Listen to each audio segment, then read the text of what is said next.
Alain Delon est heureux d'accueillir le docteur Max Santoul pour son livre « La beauté dans la peau ». Il n'y aurait pas de beauté sans Alain Delon, et j'étais heureux de lire ce livre qui m'en a appris beaucoup sur cette beauté de la peau dont vous parlez très bien. Alors, vous êtes scientifique, vous êtes un médecin reconnu. Pourquoi avoir fait ce livre ? Alors, ce livre, en fait, a pour but, non pas de vendre quelque chose, on va dire, mais d'informer les gens, d'abord sur la nature de la peau, et sur sa façon d'être, et sa façon de se comporter dans le temps, avec le vieillissement qui est pris en charge, bien sûr, et tout ça dans l'univers des cosmétiques. Alors, on apprend effectivement des choses qu'on ne sait pas forcément. On apprend aussi l'influence du soleil sur la peau. On peut savoir s'il y a aujourd'hui un risque avec ce soleil de détruire sa propre peau. Une phrase devrait être retenue. Elle a été prononcée en son temps par le professeur Escante qui avait dit « Le soleil brille, l'imprudence brûle ». En fait, dans cette phrase, vous avez les deux. La brillance du soleil, c'est l'utilité du soleil sur la peau. Mais en même temps, vous avez le soleil qui brûle et vous avez 10 000 cas par an de plus de mélanome, rien que pour la France. Et vous avez un doublement tous les 5 ans pour ce qui est du cancer du jeune, c'est-à-dire une évolution absolument phénoménale qui n'est jamais constatée pour aucun cancer quel qu'il soit. D'où l'intérêt de ces informations que vous nous donnez dans ce livre, qui sont des informations qui sont diffusées à travers de très belles images, puisque vous avez pris le concours d'un très grand photographe qui nous livre des œuvres d'art, des photos qui pourraient rivaliser avec certaines vues du Crazy Horse, parce que c'est un peu ça, un petit peu les projections sur des visages, des maquillages. Parlez-nous de ce photographe. Effectivement, ce sont des projections, vous avez bien vu. En fait, il a interprété à sa façon un nouveau langage, parce que ce livre aussi propose un nouveau langage, c'est-à-dire dépoussière un petit peu le langage de la peau et des cosmétiques.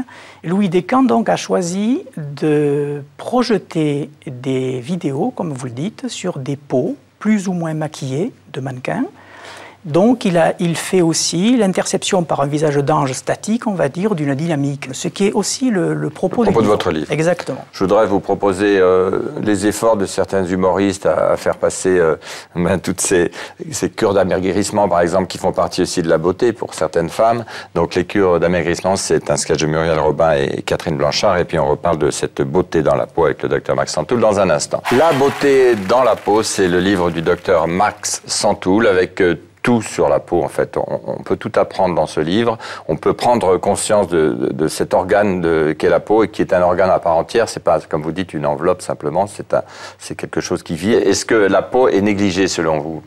Alors, elle est énormément négligée parce qu'elle est prise pour un revêtement par beaucoup de gens qui la traitent comme un cuir, si vous voulez. Comme un vêtement. Exactement. Ils disent on va la graisser, elle est trop sèche, il faut qu'elle soit veloutée, enfin des tas de choses qui en fait cherchent à revendiquer un effet immédiat. Ça, c'est l'effet commercial, non? C'est pour vendre du produit, ça? C'est-à-dire que c'est vrai, si vous mettez un produit qui a un effet liftant, par exemple, il aura un effet liftant, sinon les gens ne le rachèteraient pas.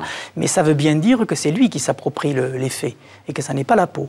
Si vous traitez la peau sur un plan d'organe, et si vous voulez lui donner à elle-même un effet liftant, il va falloir la travailler sur le temps.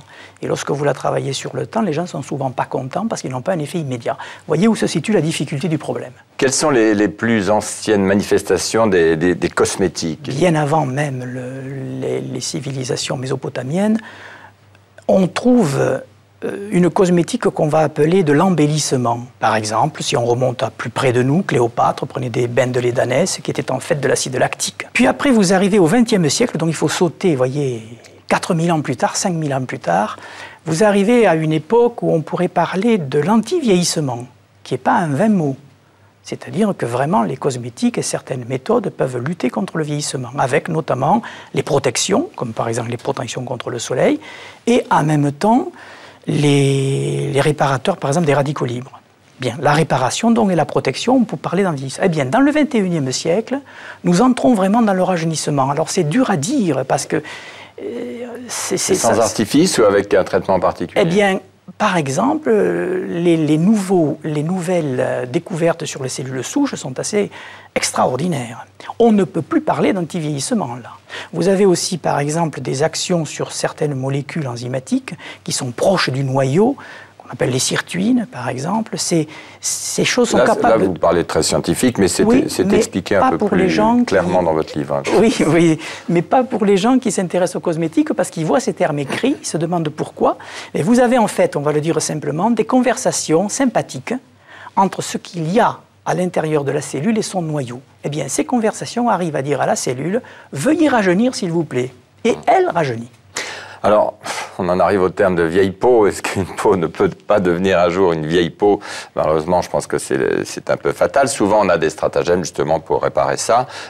C'est la matière du sketch que je vous propose maintenant. Thierry Leluron et Alice Sapritch dans Chéri Chéri. Merci beaucoup d'être venu nous parler de ce livre, La beauté dans la peau, Dr Max Santoul, avec de très belles illustrations d'un grand photographe. Et puis en même temps, des conseils, mais qui ne sont pas des prescriptions. On tient à le préciser. Je vous remercie. Merci beaucoup à vous. François Bayrou est heureux de recevoir Max Santoul, qui est comme moi du Sud-Ouest et qui avait une grande admiration pour sa grand-mère, comme moi pour ma mémé de Bagnères de Bigorre. Alors, c'est ce livre, Ménino, qui lui rend hommage, qui est une déclaration d'amour à votre grand-mère, Max.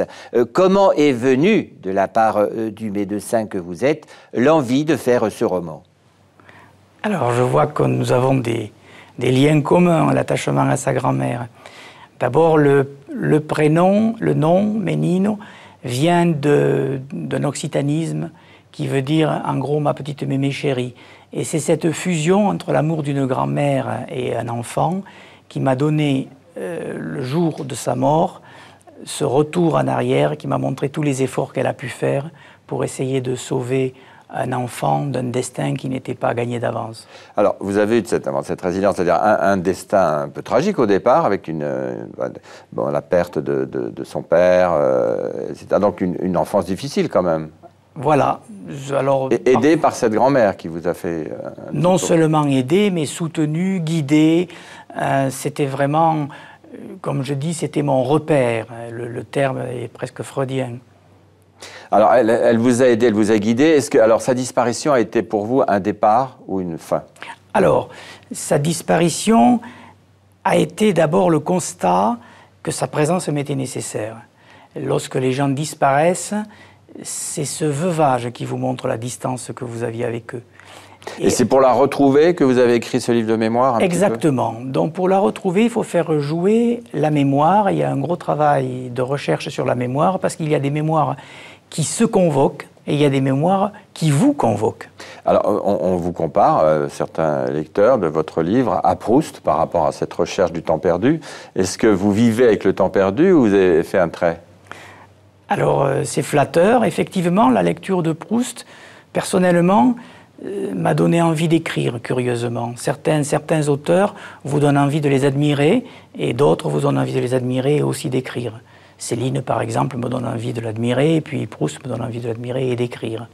Et donc, il y a une égide de Proust, très certainement, qui fait que je retourne dans ce temps perdu et que j'y retrouve mes repères. Merci, on se retrouve après un sketch. En tant que médecin, je suis heureux d'accueillir Max Santoul personnellement. Moi, ministre d'Auguste Blazy, j'ai également fréquenté la médecine et je crois que vous étiez venu pour un livre La beauté dans la peau, en tant que dermato. Alors, est-ce que vous avez maintenant la littérature dans la peau, Max Santoul? Eh bien, très certainement. Le fait d'avoir écrit effectivement La beauté dans la peau, que j'avais par certains endroits romancé, m'a donné envie de continuer à écrire. En fait, j'avais déjà écrit une série de nouvelles qui ont donné naissance à ce livre, et c'est l'une de mes amies, qui était une écrivain américain, qui s'était intéressée à ces textes et qui m'a poussé à écrire ce roman. Alors, vous parlez beaucoup, enfin c'est un roman, mais vous faites revivre les petits métiers, ceux qui ont disparu, vous dites à des vitesses de l'éclair. Exactement. Petits métiers. Je vous en dis un, par exemple, qui était en face de la maison, qui s'appelait le ferblantier. Le ferblantier était celui qui s'occupait de travailler le fer blanc, essentiellement, c'est-à-dire le zinc. Il vous faisait aussi bien des gouttières que des seaux, que des hôtes, que tout ce qui servait. Bon, vous en aviez d'autres, le forgeron. Le forgeron était très important puisqu'il fallait fabriquer les... Mais ça existe encore, ces métiers-là, quand même. Mais bien sûr que non. Là, c'était un métier, vraiment, vous alliez choisir... Mais qui fait les gouttières, maintenant? Eh bien, c'est des machines. C'est plus oui, quelqu'un qui le faisait, lui. Ah ben oui, il tapait il faisait ses gouttières tranquilles, ses chenaux, enfin c'était incroyable, il le peignait lui-même. Comme je dis, il peignait dans la rue en chantant. La peinture à l'huile, c'est bien difficile. Mais à propos de peinture, la couverture de ce livre, c'est un tableau. Alors, vous avez appris la maison d'origine et vous l'avez travaillé dans les couleurs. Est-ce que vous avez aussi ce don du coloriste? Alors, pendant que j'étais en train d'écrire, j'ai fait un pèlerinage à mon village, qui est Cône-Minervois, à côté de Carcassonne. Cône-Minervois. Cône-Minervois, oui. Et dans ce village, j'étais avec un de mes fils, j'ai photographié à peu près tous les lieux du roman, sans savoir qu'il serait un jour publié.